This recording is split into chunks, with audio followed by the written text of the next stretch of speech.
Dr. Pepper is a carbonated soft drink that was created in 1885.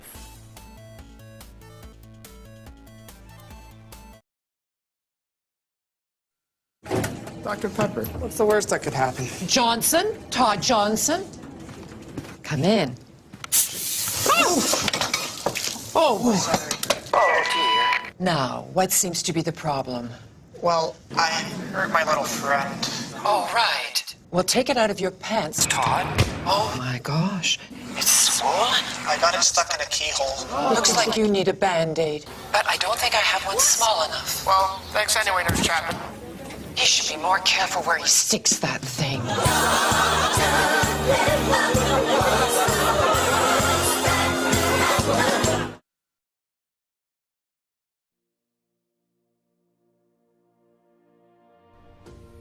Dr. Pepper was invented in Waco, Texas in the 1880s by Charles Alderton at Morrison's Old Corner drugstore.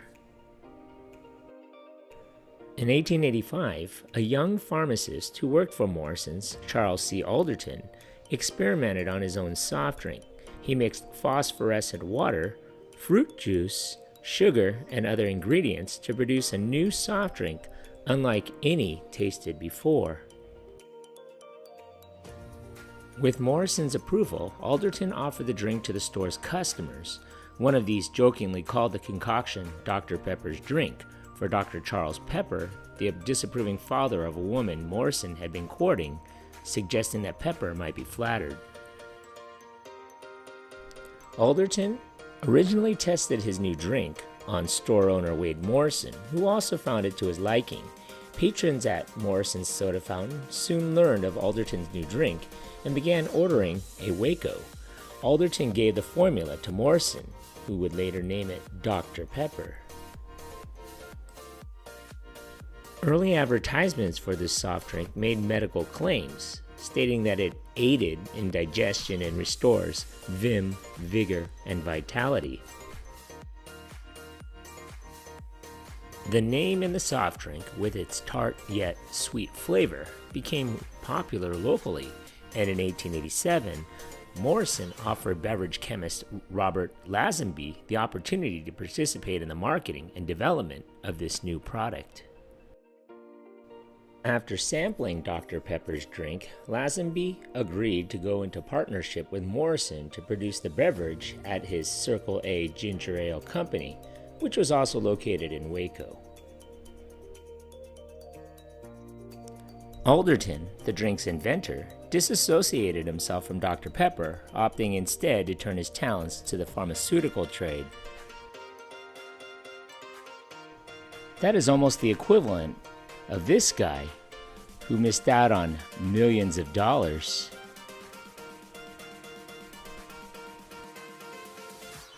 The new product, Dr. Pepper's Phosphorus, was available only in soda fountains until 1891, when the manufacturers began bottling the beverage. With Lazenby handling the business end, Dr. Pepper became a top seller in and around Texas. Expansion was inevitable, and Lazenby sought a marketing opportunity to introduce Dr. Pepper to the world. The ideal forum was the 1904 World's Fair held in St. Louis. Lazenby and his son-in-law J.B. O'Hara demonstrated their product there, providing samples of Dr. Pepper to some of the approximately 20 million World's Fair visitors. Incidentally, the 1904 exhibition also showcased other innovations, including the ice cream cone and buns for hot dogs and hamburgers.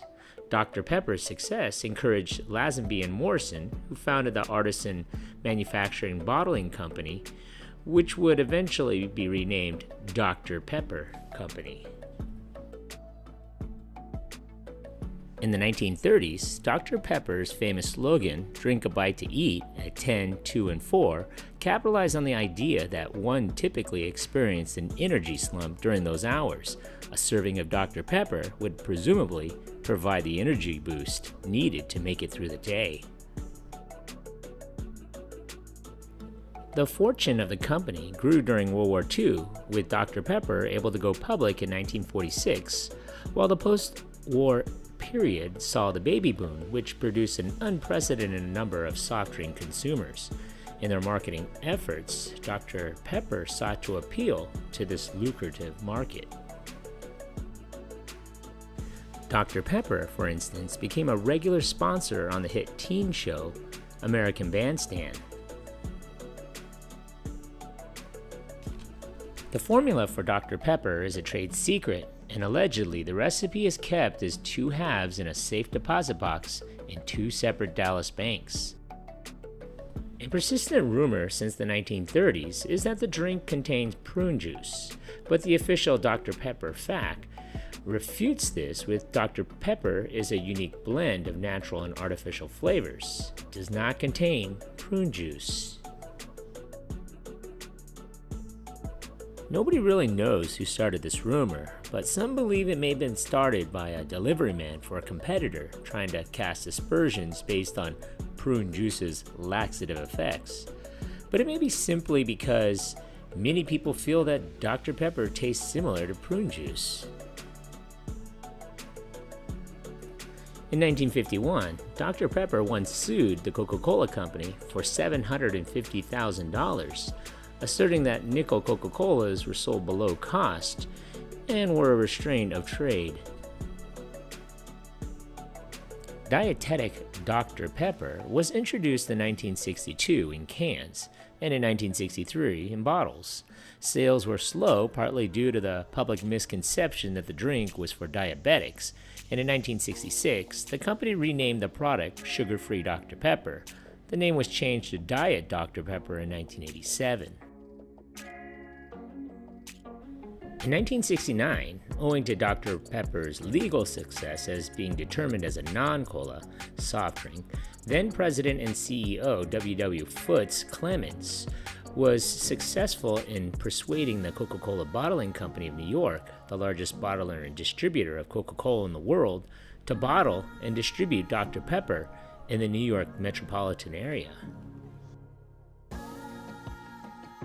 In the 1970s, Dr. Pepper was marketed through the long-running Be a Pepper campaign. In 1972, Dr. Pepper sued the Coca-Cola Company for trademark infringement based on the soft drink marketed by Coca-Cola called Peppo.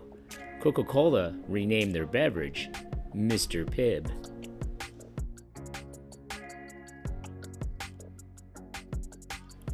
Much of the soft drink industry in the United States stopped using sugar in the 1980s in response to a series of price supports and import quotas introduced beginning in 1982 that increased the price of sugar above the global market price.